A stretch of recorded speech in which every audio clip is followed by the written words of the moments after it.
আসসালামু আলাইকুম, hi guys, welcome back to my channel. আজকে আমি মুরগির মাংসগুলো রোস্ট করব। আর রোস্ট করার জন্য মুরগির মাংসের সাথে আমি কি কি দিব, এখানে দিয়েছি আমি স্বাদ অনুযায়ী লবণ। এবার দিয়ে দিচ্ছি আমি লাল মরিচের গুঁড়া,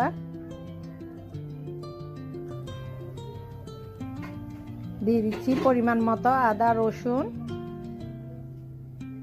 এখানে আমি 6টা মুরগি নিয়েছি, একটাকে 4 পিস করে, 6টাকে 24 পিস করেছি। আর এখানে দিয়ে দিচ্ছি আমি প্যাকেটের রোস্টের মশলাটা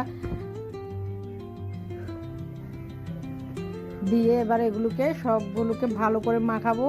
এখানে আমি লাল মরিচের গুঁড়া, আদা রসুন আর রোস্টের প্যাকেটের মশলা থেকে অল্প একটু দিয়ে এগুলোকে মেখে আমি 2 ঘন্টার মতো ঢেকে রাখবো। ঢেকে রাখার পরে এগুলোকে আমি উঠিয়ে ভাজবো।